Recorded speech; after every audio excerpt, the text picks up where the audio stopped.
Today we are looking at the interior of the 2021 Cadillac Escalade Sport. How luxurious is the middle trim level in the Escalade lineup? Let's go ahead and find out. The Escalade's interior will definitely impress you with all the luxury, features, and amenities it has to offer. Starting with the door panel, you will find soft touch plastic on the upper part, which is going to be leather on the top trims, as well as aluminum and glossy wood trim. You will find your heated and ventilated seat controls, and you will find an armrest that is nicely padded and has piping and stitching. There is 2-person memory seating and plenty of storage in the door pockets. The power running boards make it very easy to get inside, and there's Escalade branding on the tread plates. As far as the seats are concerned, they are just gorgeous and super comfortable. They are made of real quilted leather with piping and stitching, and they have heating, ventilation, 12 ways of power adjustment, and speakers in the headrests. On the top 2 trims, you will find semi-aniline leather with 16 ways of adjustments and massage. Let's check out the rest of the Cadillac Escalade's interior. Starting with the steering wheel, it is going to be very nicely leather wrapped and heated. You get plastic paddles on the back, and on the Premium Luxury Platinum and the Sport Platinum, you get a leather-covered airbag cover. On every Escalade, you get wood trim and aluminum trim, as well as power adjustments. Here is your steering wheel heating button, and to amplify the driver's voice to the rear passengers, you can use this button. That is so that the kids have no excuse for not hearing you. To the left of the steering wheel, you will find your 4-wheel drive controls, your drive mode selector, your air suspension controls, as well as your trailer brake controller. I also like that you have a physical dimmer switch for the screens and the gauge cluster. Now the gauge cluster is something the Cadillac Escalade has always been famous for. First of all, the resolution is just amazing because this is part of an OLED display. Why wouldn't it be amazing? On the left side here, you can customize the gauges. First of all, this is the traditional gauge cluster. You also have a full screen map, which is very nice if you are using the built-in navigation. There's also an augmented reality camera system, so that is going to show you what is directly in front of you. And this is also very cool if you are using the built-in navigation because it has a 3D effect. Driving at night can be dangerous because it is very hard to see outside when it is dark, but the night vision system can help with that. It is only available when it is dark, but it can basically detect heat, so if there are people in front of you crossing the streets, or if there's a deer crossing the road and you can't really see that, it is going to highlight anything that has heat coming off of it, and it is going to basically show up in the gauge cluster. This is some very cool technology and should definitely be a game changer when you are driving in the dark. As far as materials are concerned, they are going to be very impressive in the Cadillac Escalade. On the upper dash, you will find some stitched leatherettes. There's going to be some open plywood trim, more of that stitched soft touch leatherettes, as well as more open plywood trim, and on the armrest, you will find some piping, leatherettes, as well as some aluminum with Escalade branding. On the Premium Luxury Platinum and the Sport Platinum, all of this is going to be real leather, so that is going to be something that you should keep in mind. Material quality is one thing, but build quality is another thing. In this Cadillac Escalade, there are some things that don't really belong in a Cadillac. First of all, the gear shifter kind of creaks. These buttons don't feel very high quality. The volume knob kind of feels like a toy, same with the infotainment dial. And then also these stocks don't really feel very high quality, like they feel out of a Chevrolet, and that isn't really a good thing. Now on the new 2025 Escalade, all of that is going to be fixed, including the stocks, so that is something that is very nice to see, but just keep that in mind. Now, one of the reasons why you buy a big SUV is because you want a lot of storage space. Let's go ahead and check out how the Escalade delivers.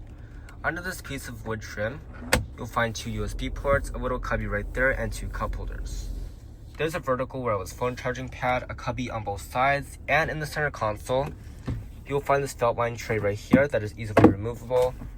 And you also have 2 USB ports, a 12-volt outlet, and tons of space. The center console is fully felt lined, and on the Premium Luxury Platinum and the Sport Platinum, you can also get a cool box. As far as climate controls go, they'll be made up of physical buttons and toggles. They are very high quality feeling as well. To turn on or off the system, you can click this button right here, and here is where you control the different modes. You can adjust the temperatures with the toggles right here. There is dual zone up front and 1 zone in the back. This is the toggle to turn up the fan speed or turn it down, and you also have buttons for your front defrost and rear defrost. This button will turn on or off the AC, and you can also sync the system. Overall, the climate controls are simple, high quality feeling, and very easy to use. Let's move on to the main infotainment system next. As far as the main infotainment system is concerned, the main screen is going to be part of a 38-inch OLED display. It is kind of odd to look at because the gauge cluster is actually layered on top of the rest of the display. The resolution is just stunning, of course, because it is OLED. It is a touchscreen, but you can also use this very low quality feeling knob down here. There is built-in navigation, as well as wireless Apple CarPlay and Android Auto. The Sport model also comes with a 19-speaker AKG system, but on the Premium, Luxury Platinum, and Sport Platinum, you get a 36-speaker sound system. That is the real impressive one. Now, the shape of the screen is so odd that when you are using wireless Apple CarPlay or Android Auto, it is only going to take up a small square of the screen. It isn't unusable or anything like that, it just doesn't look very luxurious that way. The shifter is surrounded by a bunch of other different buttons. You can turn on or off your auto hold, turn on or off your auto start stop, as well as the lane centering assist. There are some buttons down here for your main infotainment system, like pulling up the navigation or going back to home. By the way, your hazard light button is going to be down here, kind of an odd place to put it.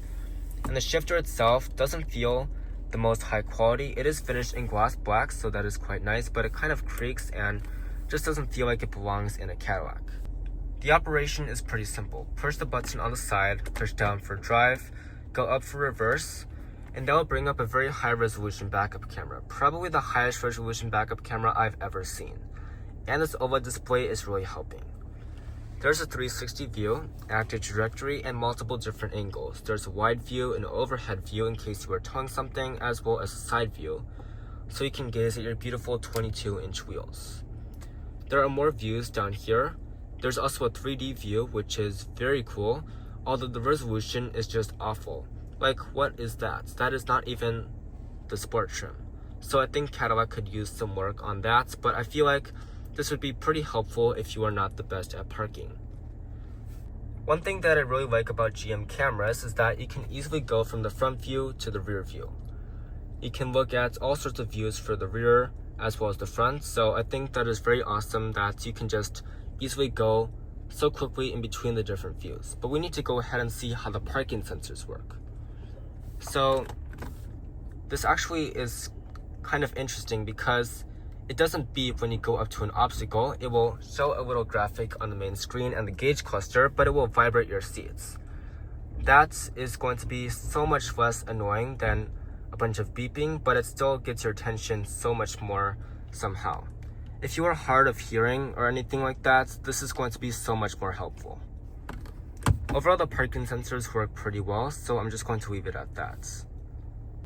Up top, you will find a digital rear view mirror, which is very nice, especially if you have a lot of passengers or a lot of cargo. And you can also fold down the rear seats from the front or fold them up if your home control is right there, as well as a controller for your panorama. Up top, you'll find a digital rear view mirror, some buttons to fold down or fold up to the row seats, your home control is right there, and a button to control your panoramic sunroof.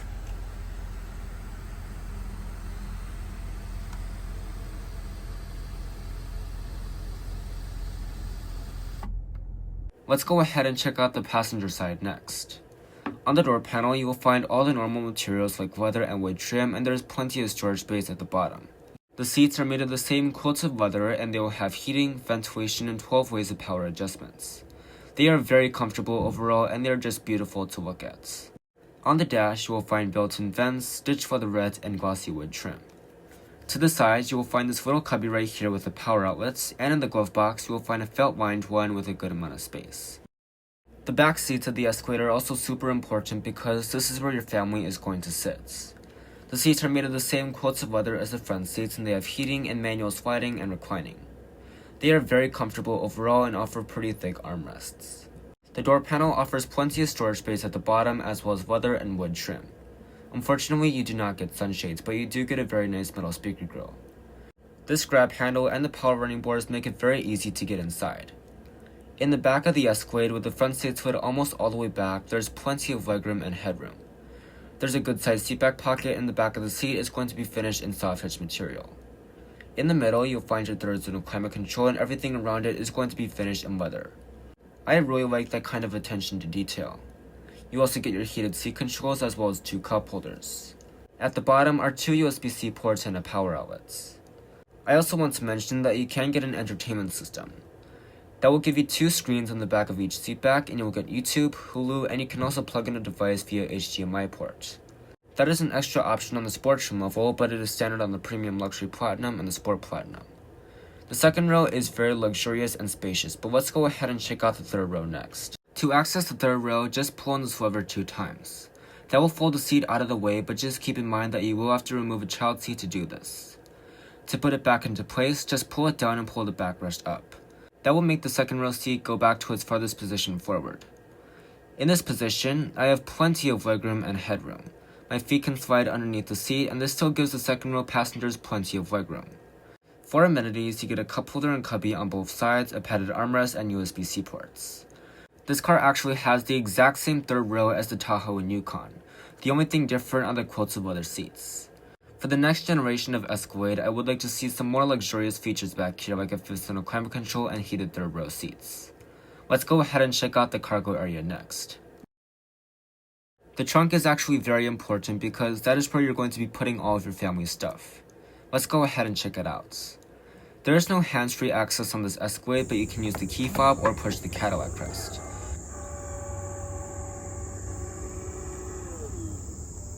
Behind the third row, you will find 25.5 cubic feet of space.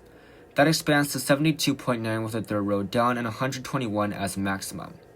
Normally, luxury vehicles actually have a more compromised cargo area compared to their mainstream siblings, but that is not the case with the Escalade. The dimensions of this Escalade's trunk is actually the exact same as what you would find in a Tahoe or Yukon, which is a very good thing because both those vehicles offer plenty of space. If you need the most trunk space and third row legroom, you can get the Escalade ESV, which is about 15 inches longer and will give you a maximum cargo capacity of 141 cubic feet of space. I also want to mention that you get a standard power folding third row and a standard power release second row. You can fold up the third row from the trunk, but you will have to go around to the sides and fold up the second row yourself. Under the floor, you will find a little bit of space and the spare tire is located underneath the car. Off to the sides, you will find a power outlet and all your seat controls. You can also fold up the seats from the cargo area like I just mentioned, and to close up the trunk, just push the center button.